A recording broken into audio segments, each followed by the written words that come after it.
Dámy a pánové, vítám vás na tiskovém briefingu po setkání předsedy Senátu Parlamentu České republiky pana Milana Štěcha a předsedy parlamentu Gruzie pana Davida Usupašviliho.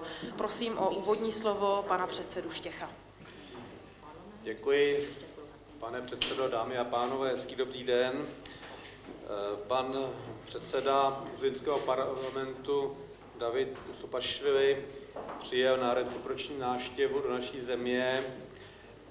Reciproční návštěva proto, že jsem v loňském roce navštívil Gruzii a hned na úvod musím říct, že jsem velmi rád, že pan předseda potvrdil, že přes politické změny v podobě změn ve vládních a zejména v parlamentních pozicích Gruzie pokračuje cestou integrace do euroatlantických struktur. Well, ladies and gentlemen, good afternoon. We're meeting after the meeting with the President of the Georgian Parliament, who visited our country as a reciprocal visit after me visiting Georgia with the delegation last year. And I'm really glad that at the beginning of this meeting, His Excellency confirmed that after the changes in the government and parliament in Georgia, Georgia is still heading strictly in the direction towards Euro-Atlantic structures. Já jsem pana předsedu ubezpečil, že Český senát nadále bude tento směr gruzínské zahraniční politiky samozřejmě maximálně podporovat při všech jednáních, protože jsem se přesvědčil před rokem s mými kolegy, že to není jenom vůle politického vedení, ale že to je skutečně vůle občanů, drtivé většiny občanů Gruzie. I reassured the President of the Georgian Parliament that our Senate of the Parliament of the Czech Republic will continue in providing support to Georgia in its direction in the area of foreign policy, because I myself was convinced during my last year's visit that this is the will not only of the politicians of Georgia, but of most of the citizens of Georgia. My jsme při našem setkání hovořili právě o tom směřování, ale také jsme hovořili o situaci, která stále bohužel trvá, že Gruzinci nemohou v plném rozsahu využívat svých území.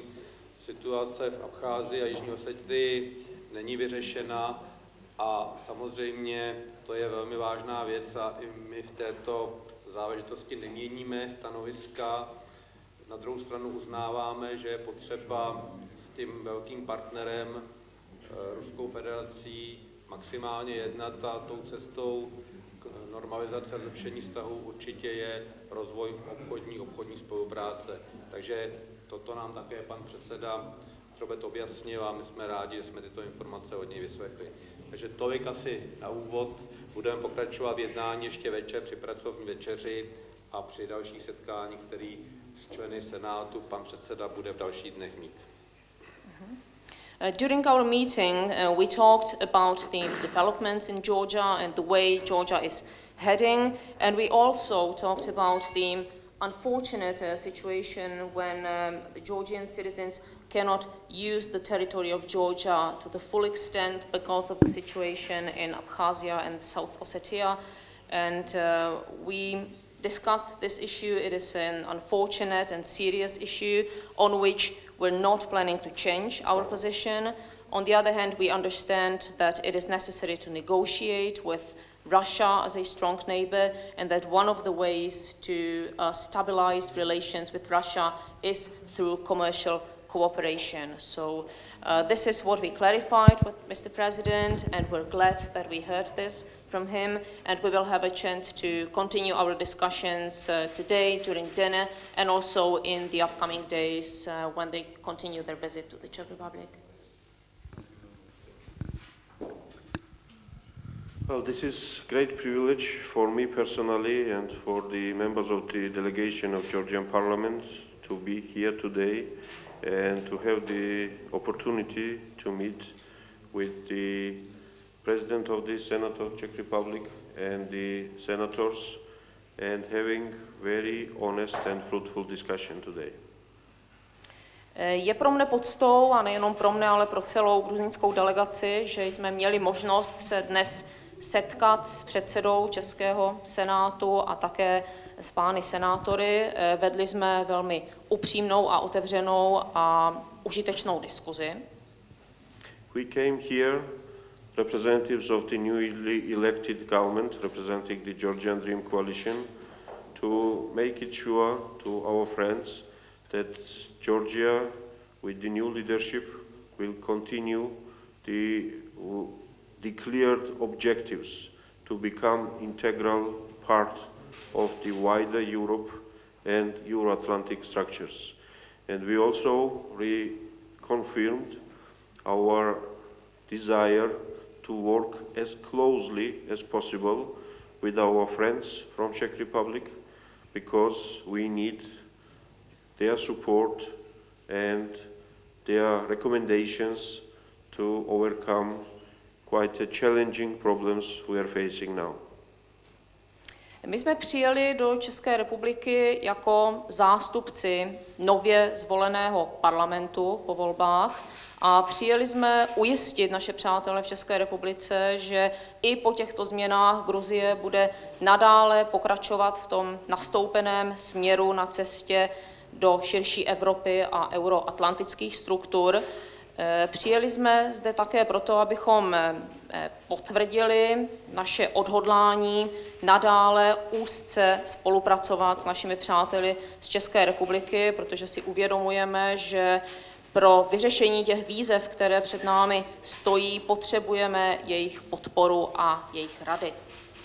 We quickly agreed that bilateral relationship between our two countries are very good, but there is always a room for improvement. And the new government in Georgia is trying to find new ways for strengthening the relationship, finding new opportunities for business community, for people, for having more exchange on cultural level, on educational level, on business level, and to be sure that these two countries will be consulting to each other in every moment when our strategic interests are concerned.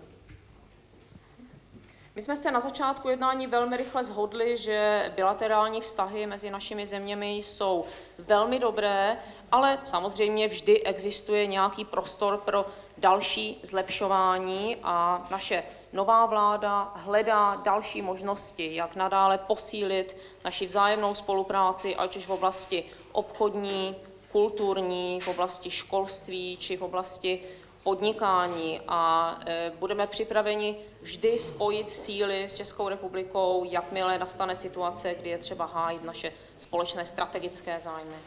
We in Georgia understand that the experience of the Eastern European countries is extremely valuable for us.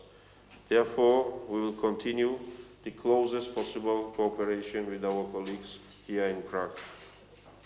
My si v Gruzii uvědomujeme, že zkušenosti východoevropských zemí jsou pro nás extrémně cenné a i z tohoto důvodu chceme i nadále pokračovat v co nejužší spolupráci s našimi přáteli zde v Praze. Dámy a pánové, teď prostor pro několik vašich dotazů. Je-li zájem? Okay, time for questions, if there are any.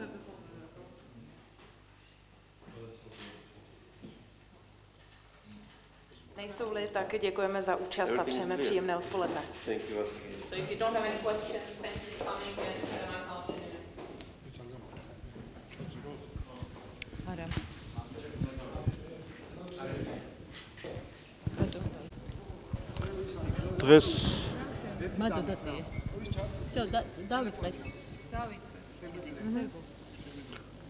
დღეს არის ჩვენი საპარლამენტო დელეგაციის პირველი დღე ჩვენი ვიზიტის. შევხვდით ორივე პალატის ხელმძღვანელებს, სენატის და ქვედა პალატის. ჰქონდა შეხვედრა საგარეო საქმეთა მინისტრთან. შეხვედრებმა ჩაიარა ძალიან მეგობრულ და თბილ ატმოსფეროში. ჩვენი ჩეხი კოლეგები რჩებიან საქართველოს მეგობრებად და ხელისუფლების ცვლილება მათთვის არაფერს ნიშნავს, ვინაიდან ამ ცვლილებამ საერთაშორისო ასპარეზზე იქნება ეს ევროკავშირის მიმართულება, ნატოს მიმართულება თუ ორხრივი ურთიერთობები.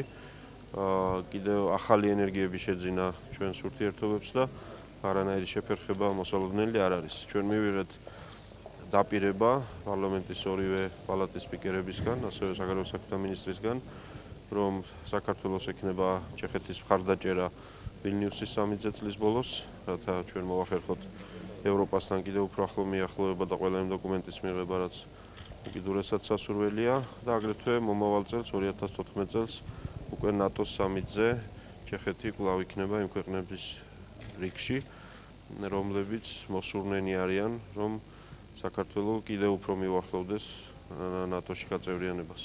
ჩვენ ვისაუბრეთ ორხრივ ურთიერთობებზე, რაც ძალიან მნიშვნელოვანია. ჩეხეთი ერთ-ერთი აქტიური ინვესტორია საქართველოში და ამიტომ ამ თემებზეც ჰქონდა საუბარი კულტურულ საგანმანათლებლო კავშირებზე და რა თქმა უნდა პარლამენტებს შორის ურთიერთობაზე. ჩვენ უკვე მოვხაზეთ კონკრეტული გეგმები მომავალ კვირაში სტრასბურგში საპარლამენტო ასამბლეაზე ჩვენი დელეგაციების ურთიერთობის რამოდენიმე მნიშვნელოვან საკითხზე.